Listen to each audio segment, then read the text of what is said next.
There is no defying of government policy. So it was just an expression of a religious right.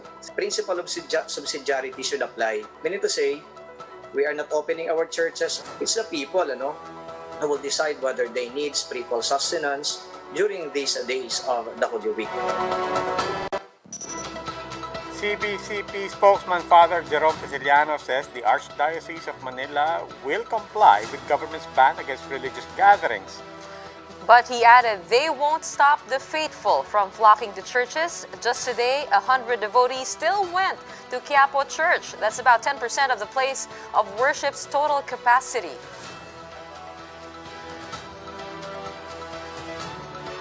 Good evening, I'm Gretchen Ho. And I am Robbie Alampay. You're watching The Big Story. Let's start with the church in Manila still holding masses despite an IATF ban on religious gatherings. But church officials maintain they're not defying the government. In fact, they urge the laity to just hear Mass online. Mobile journalist Jacob Lazaro giving you a front seat to The Big Story. For friends Michelle and Mark, the need to come to church was stronger than the need to stay away from crowds. Parang po kasi siya nakasanayan na rin po natin, di ba? Tsaka parang hindi po tayo kumakapit sa Panginoon. Mark and Michelle were just two of around 100 people who attended the noonday Mass in Quiapo Church on Wednesday.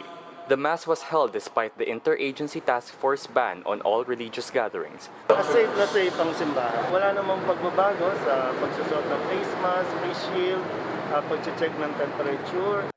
In the One News program, The Chiefs, CBCP spokesman Father Jerome Siciliano said the church is not defying the government ban on religious gatherings. But Siciliano says the church will also not turn away anyone who wants to enter. Siciliano says the church is encouraging people to just attend services online.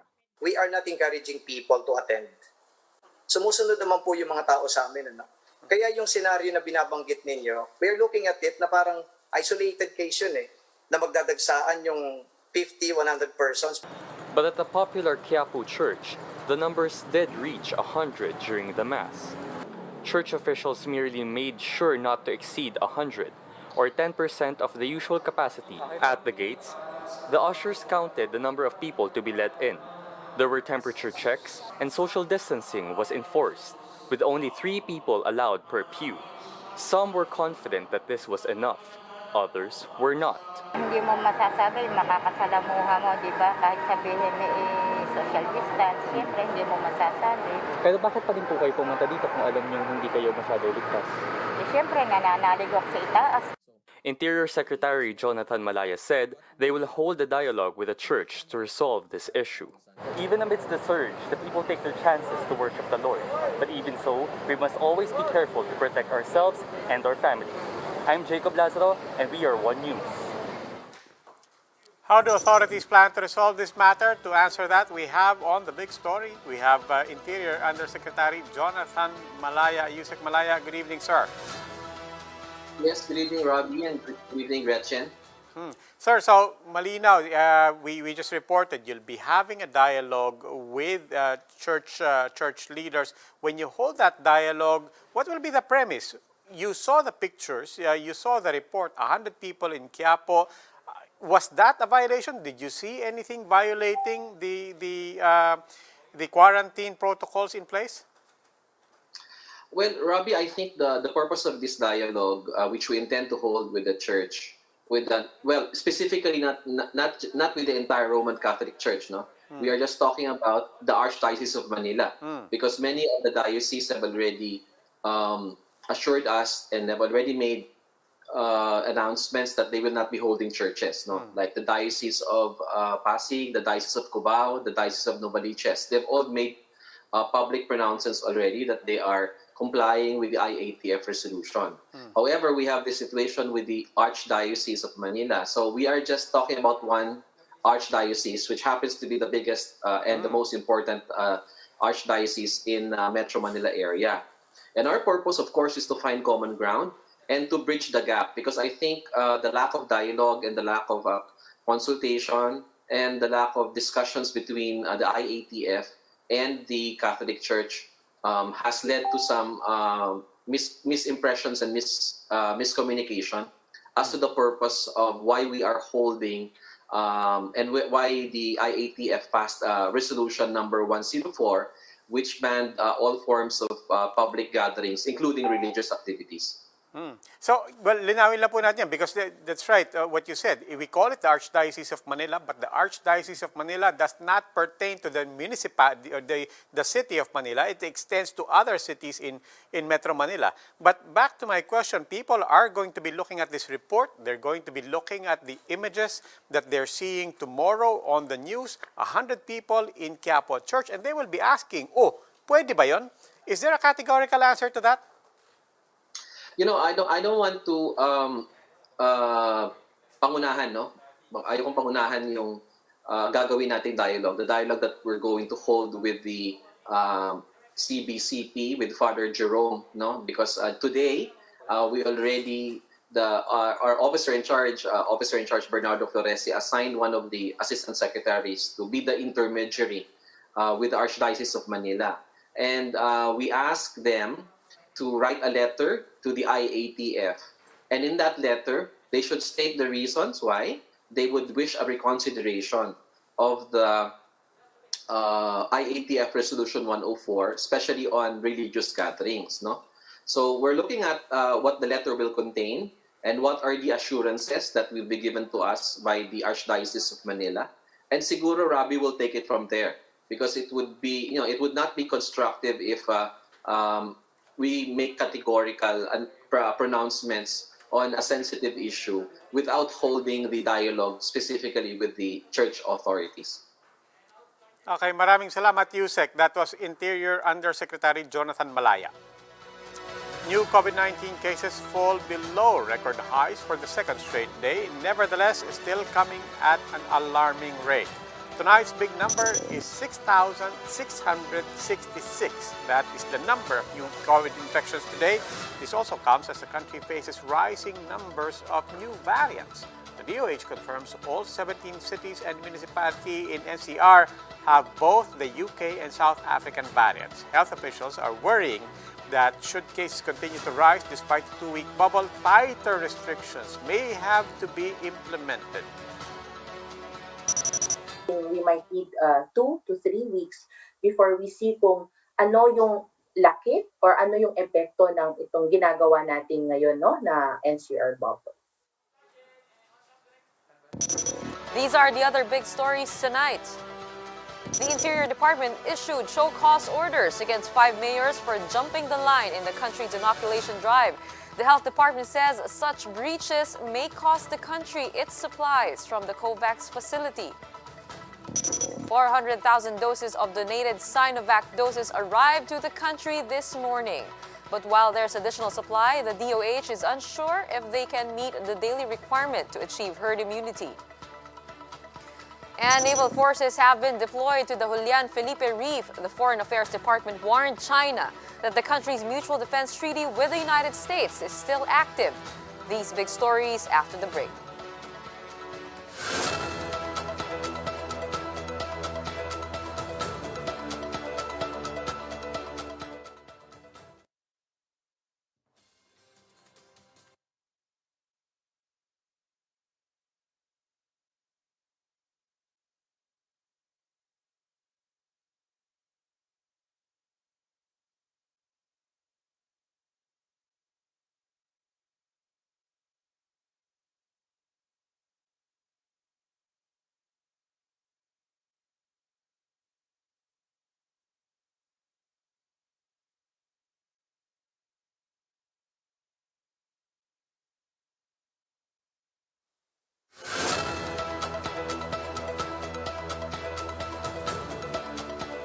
Good evening, I'm Robbie Alampay. You're still watching The Big Story.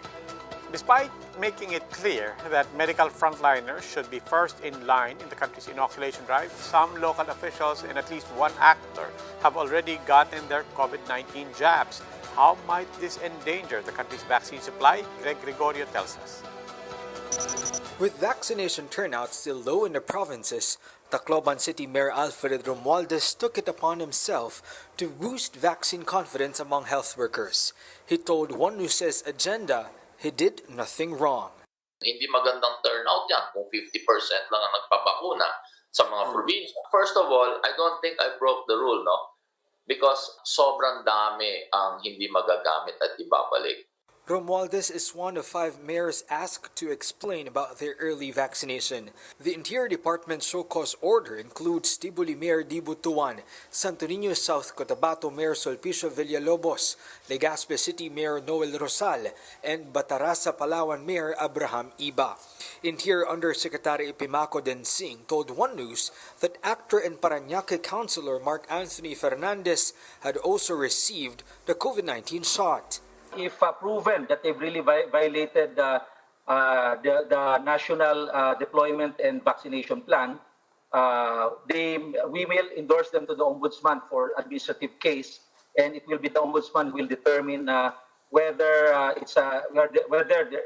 they should be punished. Over 500,000 have already received their first COVID-19 jab. Under the government's prioritization framework, more than 1 million health workers should be inoculated first. The Health Department maintained this must be followed. Gusto muna nating bakunahan ang mga vulnerable natin, ang mga taong most at risk from being infected, para po hindi tayo ma-overwhelm nitong sakit na ito. Violating the framework might compromise the country's access to free vaccines via the COVAX facility. Ang WHO ay nagbigay na ng babala na kung sakasakaling magkakaroon po ng breaches dun po sa ating mga pinirmahang agreements, our additional supplies might be compromised. The WHO committed to provide vaccines for 20% of the Philippines' population.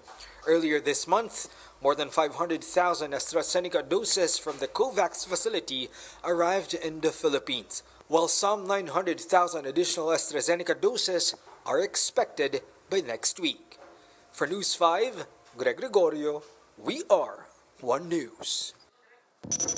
The second batch of Sinovac vaccines donated by China has arrived in the Philippines. 400,000 additional shots arrived this morning. That brings the Philippine Sinovac supply to 1 million.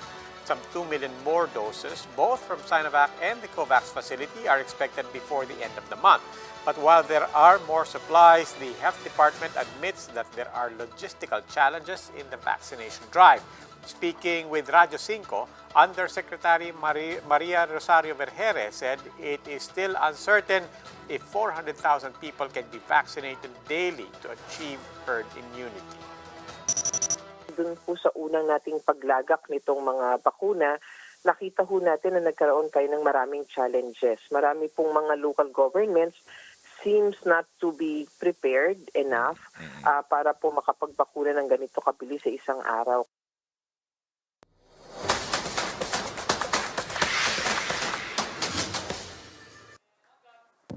I'm Gretchen Ho, your Woman in Action. An increase in mental health concerns among lockdown-stricken Filipinos was seen last year due to the health crisis. So how does one look after one's own mental health? Find out in this report. Community quarantine has dragged on for almost a year now in the Philippines, and with daily COVID numbers reaching new highs, pandemic fatigue has set in for many. According to the Philippine Statistics Authority, casualties due to self-harm or suicide rose by about 26% in 2020. Uncertainties about jobs, financial security, health concerns, the fear of catching the virus, etc. comes that feeling of having a loss of control over the events. Dr. Joan Rifarial says consultations during the pandemic, specifically among female clients, also increased. To cope with negative feelings, she advises creating a structured routine for the day. Setting a daily routine, especially when we work from home and when we attend to our children or doing online classes or remote classes, this can give a sense of structure. Staying socially connected virtually can also help lessen anxiety and feelings of isolation and loneliness. This is also the perfect time to bond with family, but be sure to reserve a spot where you can have some me time. When they see you at that particular spot, they know that it's your me time, that they shouldn't disturb you. Finding an outlet or a hobby can also help lessen stress. There is a trend now of gardening, of taking care of plants, animals, or pets. She advised getting enough sleep and staying away from unhealthy coping habits like smoking and drinking alcohol, as well as excessive social media use. There can be that social comparison from the posts that we read from our friends, etc. And these may fuel or add to these feelings of anxiety, loneliness. For Dr. Rifarial, now is the perfect time to learn new skills. She reminds everyone mental and emotional struggles this pandemic should not be judged. These are all very valid and normal emotions, feelings at this point during the current abnormal situation, which is the pandemic. For those experiencing emotional crisis, don't be afraid to reach out to a health professional. Hopeline is open 24/7 and may be reached through the numbers on your screen. Gretchen Ho, We Are One News.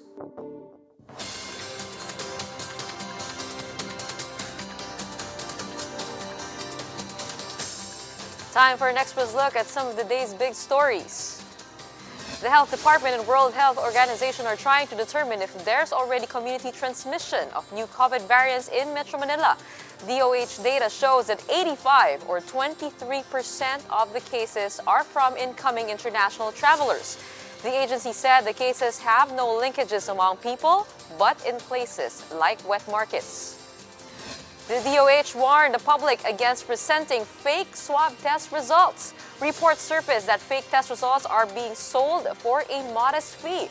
Undersecretary Maria Rosario Vergere warned violators of sanctions and charges, including for falsification of documents. And a Taal volcano has recorded an increased seismic activity. PHIVOLCS said that Taal had over 2,000 volcanic tremors and 700 low-frequency volcanic quakes since February 14. The volcano's sulfur dioxide emission peaked at more than 1,100 tons per day since last week. PHIVOLCS said these indicate a possible magmatic eruption. Time for another quick break. When we return. Naval forces have been sent to the Julian Felipe Reef as 183 Chinese fishing vessels remain in the area. The DFA warns China that the country's defense pact with the United States is still active. And will you be willing to get a COVID-19 jab for a donut? Well, Americans are already lining up in a popular donut chain to get their free treat. The details after the break.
Good evening, I'm Robbie Alampay. You're still watching The Big Story.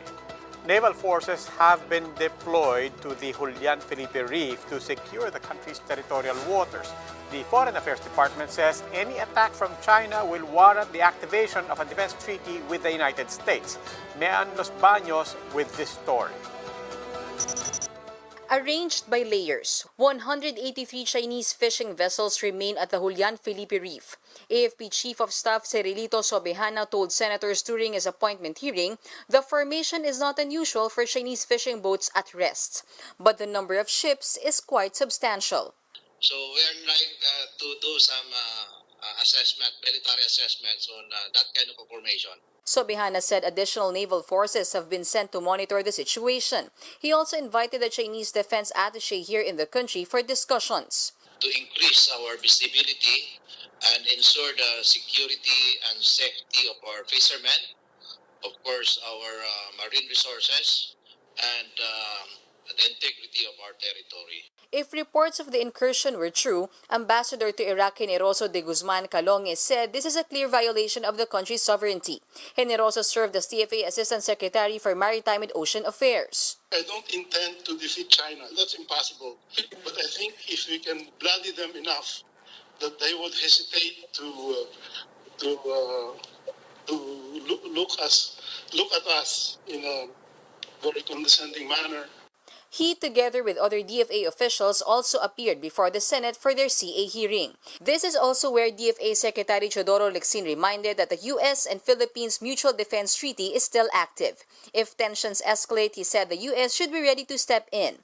Any attack on a Philippine vessel, however small, as long as it is a government vessel, like a Coast Guard, is an attack on the United States and triggers the Mutual Defense Treaty. The U.S. State Department tweeted that it stands with the Philippines. It called on China to stop its intimidating and provoking of other countries. Japan's ambassador to the Philippines also tweeted its opposition. This sparked a Twitter war, with the Chinese embassy in Manila accusing an unnamed Asian country as a strategic vassal of the U.S. The Chinese embassy said this betrays the interests of Southeast Asia. Reporting for News 5, Mean Los Baños, we are One News.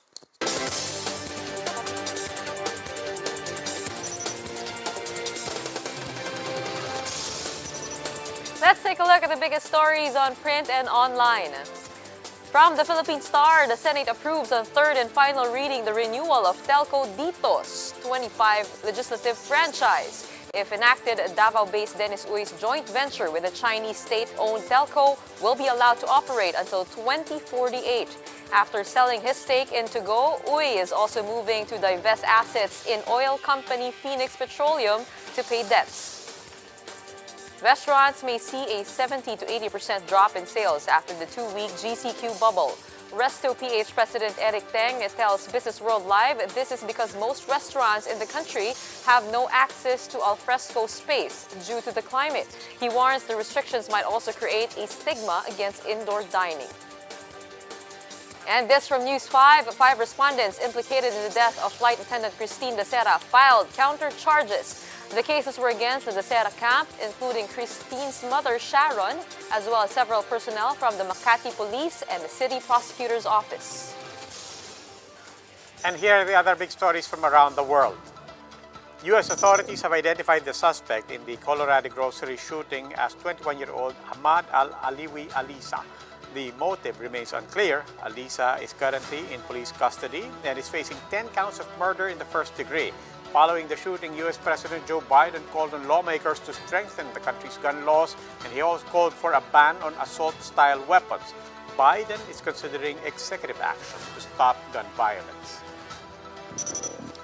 NASA has previewed the planned flight of its Ingenuity helicopter on Mars. This is the world's first attempt to fly an aircraft on another planet.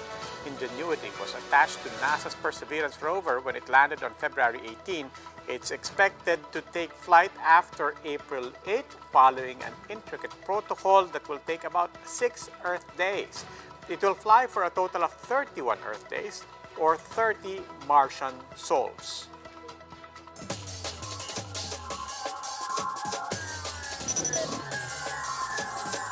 For the big stories in sports, it's a loaded summer for esports this year as the Philippine Pro Gaming League prepares to host the national tournaments for Valorant and League of Legends Wild Rift. Valorant players will get the chance to represent the country in this year's Southeast Asia Challengers Final, should they win for the Philippines Stage 2. Registration for Week 1 ends today and until April 6 for Week 2.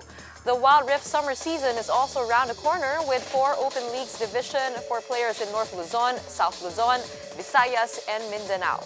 The tournament adopts a point system, which are then redeemable for a cash prize at the end of the season. No Kyrie, no KD, still no problem for the Brooklyn Nets, which managed to take a clutch against the Portland Trail Blazers on Tuesday. James Harden took charge for Brooklyn to eke out a 116-112 win. He dished out 17 assists and finished with 25 points for the Nets. The Golden State Warriors, meanwhile, bowed to the Philadelphia 76ers 98-108. Stephen Curry is out another week due to a tailbone injury, leaving the Warriors one man down. Enough for the Sixers to cruise to a victory after a 24-point lead early in the game.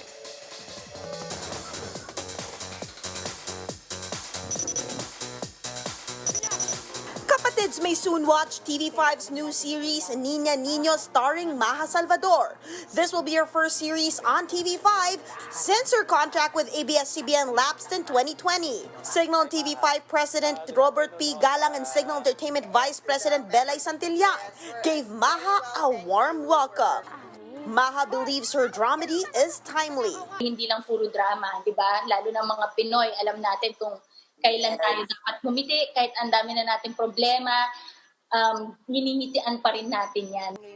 Maha will be joined by 2017 Malaya Best Actor Noel Comia Jr. Comedian Empoy Marquez will also be joining the cast. Top Nazareno is at the helm of the series. Niña Nino will air back-to-back with a TV5 simulcast of ABS-CBN's Primetime Bida. It will start airing on April 5 at 7:15 p.m. For News 5, MJ Marfori, VR1 News. Get a vaccine shot, get a donut. That's the promise of a popular donut chain in the United States. Krispy Kreme will give its iconic glazed donut to anyone who presents a valid COVID-19 vaccination card. Call it icing on the donut. For those without a treat yet, have no fear of being left out. Freebies will be available to every vaccinee every day until 2022. Krispy Kreme gave away more than 30 million donuts last year, mostly to medical frontliners. For sure, that will work here in the Philippines. Pero, pwede bang burger o kaya jacket? Hindi mo maintindihan yung ibang tao. They don't want to believe that there's a problem with COVID. Pero kung may donut, sige, papakuha ko ng shots. Mas maganda na yung donut at saka yung vaccine kaysa kung ano-ano pang gamot, di ba? Oo. Let's look forward to that. That wraps up today's big story. Catch us again tomorrow at 8 p.m. on Signal Channels 8 and 250. Please like our Facebook page, One News. For more in-depth analysis, visit our webpage, onenews.ph. Mask on. Wash hands. And stay safe, Philippines. I'm Robbie Alampay. I'm Gretchen Ho, and we are One News. Have a good evening.